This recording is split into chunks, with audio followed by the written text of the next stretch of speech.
सीहोर से इस वक्त की ब्रेकिंग खबर आ रही है। मध्य प्रदेश शासन के पूर्व मंत्री जीतू पटवारी, मध्य प्रदेश युवा कांग्रेस के प्रदेश सचिव, वरिष्ठ युवा कांग्रेस नेता अजीब गुजराती के निवास पर पहुंचे। उनके साथ काला पीपल विधानसभा क्षेत्र के कांग्रेस विधायक पुलाना चौधरी, इछावर विधानसभा के पूर्व विधायक शैलेंद्र पटेल सहित अन्य स्थानीय नेता कार्यकर्ता भी शामिल रहे। गुजराती परिवार की बिटिया ने सभी अतिथियों का तिलकरण कर उनका स्वागत सम्मान किया। मनोज गुजराती, जीतू गुजराती और सभी परिजनों ने पुष्पमालाएं पहनाई। तत्पश्चात पूर्व मंत्री ने मीडिया कर्मियों से चर्चा की। पूर्व मंत्री जीतू पटवारी ने कहा कि आगामी 3 माह के अंदर विधायक सांसद स्तर के नेता 100 की तादाद में कांग्रेस में शामिल होने वाले हैं। उन्होंने यह भी कहा कि मध्य प्रदेश में कांग्रेस की सरकार बनने जा रही है। देश के प्रधानमंत्री राहुल गांधी होंगे। आइए सुनते हैं युवा कांग्रेस प्रदेश सचिव राजीव गुजराती के निवास पर पूर्व मंत्री जीतू पटवारी ने क्या कहा। बहुत खुशी हुई थी कि वो मुख्यमंत्री जो कहता है किसान मेरा भगवान है और मैं किसान का भक्त हूँ, बेटा हूँ, और दुगनी आय करने का पवित्र विचार भी उन्होंने दिया। तो उस समय गेहूं की कीमत थी 1940 रुपया। 5 साल बाद 2022 में गेहूं की कीमत है 2125 रुपये। तो 200 रुपये लगभग बढ़ी है। पर दुगनी आय होती तब जब 1900 का 3800-3900 रुपये का गेहूं, अनाज, धान, फसलों के दाम मिलते हैं। तो मैं मानता हूं कि ये जिला जिसने एक मुख्यमंत्री बनाया किसान के बेटे को, गरीब के किसान और गरीब के बेटे को, उसने प्रदेश से झूठ बोला। दुख होता है इस बात का कि किसानों की जो दयनीय हालत है, 80% किसान कर्ज में है। 80% किसान अगर कर्ज में है, इसका मतलब है कि सरकार की नीतियां गलत है। तो मैं मानता हूं सद्बुद्धि आएगी शिवराज सिंह जी को, जो किसानों के गेहूं की कीमत, अनाज की कीमत कम से कम 3000 रुपये शिवराज जी करेंगे। भ्रष्टाचार का आलम मध्य प्रदेश में क्या है? सर्वविदित है।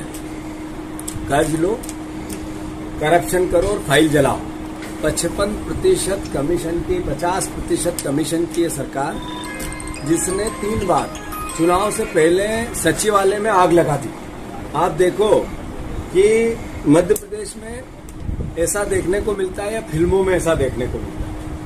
तो फिल्म बना रहे हैं शिवराज, जिस तरीके से फाइल जला जला के करप्शन के एविडेंस मिटा रहे हैं। सर्वविदित हो गया कि कांग्रेस आने वाली है, बीजेपी जाने वाली है। तो मैं मानता हूं मध्य प्रदेश की जनता देखे, समझे, सोचे।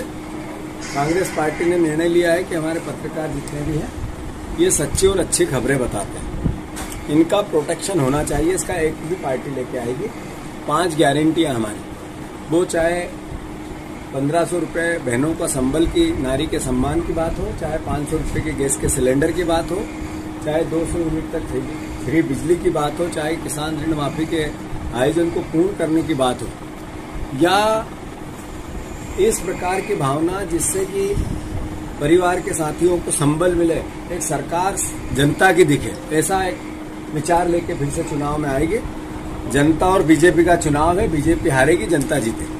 बाढ़ सी आई हुई है बीजेपी के लोगों को कांग्रेस ज्वाइन करने के लिए, पर चुन के सही लोगों को, विश्वसनीय लोगों को, फिर न बिके ऐसे लोगों को कांग्रेस पार्टी ले रही है। और मैं मानता हूं चुनाव से पहले एक लंबी फहरिस्त, ये 2 के अक्षर में नहीं होगी, 3 के अक्षर में इसकी संख्या जाएगी।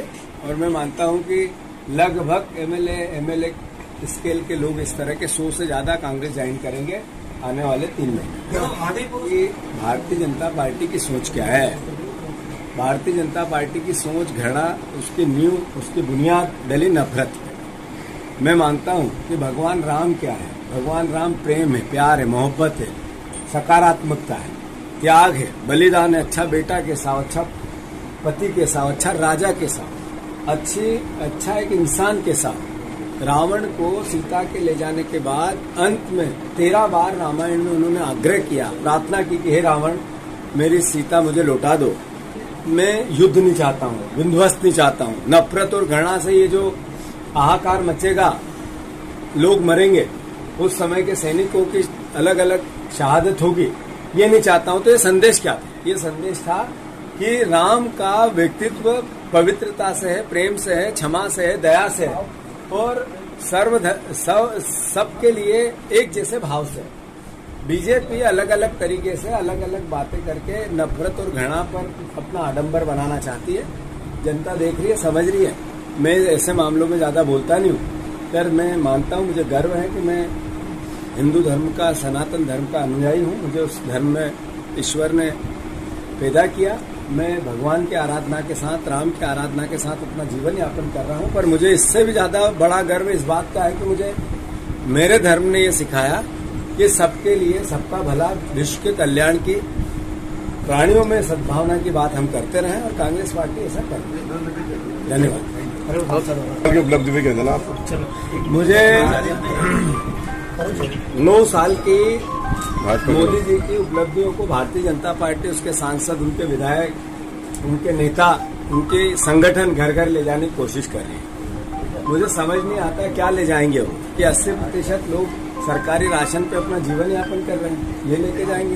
ये लेके जाएंगे कि बेटियों के साथ सबसे ज्यादा बलात्कार इसी दौर में हुआ, अपहरण इसी दौर में हुआ, किसान सबसे बड़ा कर्जदार इसी दौर में बना, देश सबसे बड़ा कर्जदार इसी दौर में बना, बेरोजगार देश इसी दौर में बना, हर घर में नशा। क्या मोदी जी के 9 साल में नहीं आया? क्या बताएंगे देश को कि मणिपुर में जो हिंसा हो रही है, कि इस नफरत और घृणा जो बीजेपी ने फैलाई है, मोदी जी के राज ने फैलाई है, उसका ही असर है? क्या बताएंगे देश को? ये दुनिया में जब भारतवर्ष की आम जनता में आम भावना बनती थी तो विश्व, कुटुंब और प्राणियों में सद्भावना की बनती थी, अब नफरत और घृणा की बनती है। क्या ये बताएंगे? ये बताएंगे कि हमने लोकतंत्र की हत्या की, हमने विधायक खरीदने बेचने का धंधा और व्यापार और मंडी लगा दी? क्या बताना चाहते हो कि संसद में एक सांसद को निलंबित कर दिया, कारण नहीं था, ये पूछा कि बताओ अडानी का और आपका रिश्ता क्या है? क्या बताएंगे भारतीय जनता पार्टी के लोग? कि ये बताएंगे कि मोदी जी ने एक भी प्रेस से 9 साल में बात नहीं की? अहंकार इतना सर चढ़ के है कि किसानों ने इतने दिन इतने 1 साल तक लगातार 700 किसानों ने शहादत देते हुए आंदोलन किया, इसलिए कि मिनिमम सपोर्ट प्राइस क्लियर हो। आज तक मैंने नहीं की, ये बताएंगे? इस सरकार ने नहीं की, ये बताएंगे? ये क्या बताना चाहते हैं कि हमने इस देश में केवल नफरत और घृणा का बाजार लगा दिया, हमने देश को बेरोजगार बना दिया, हमने देश को कर्जदार बना दिया, हमने किसानों को आत्महत्या के लिए मजबूर कर दिया? क्या बताना चाहते हैं? मैं मानता हूँ देश की जनता समझ चुकी है, यू टर्न ले चुकी है। कर्नाटक का जो उदाहरण है जीता जागता है। आने वाले समय में मध्य प्रदेश, छत्तीसगढ़, राजस्थान और तेलंगाना में भी इसी तरह के आसार दिखेंगे और 24 में फिर से कांग्रेस की सरकार बनेगी और राहुल गांधी प्रधानमंत्री बनेंगे।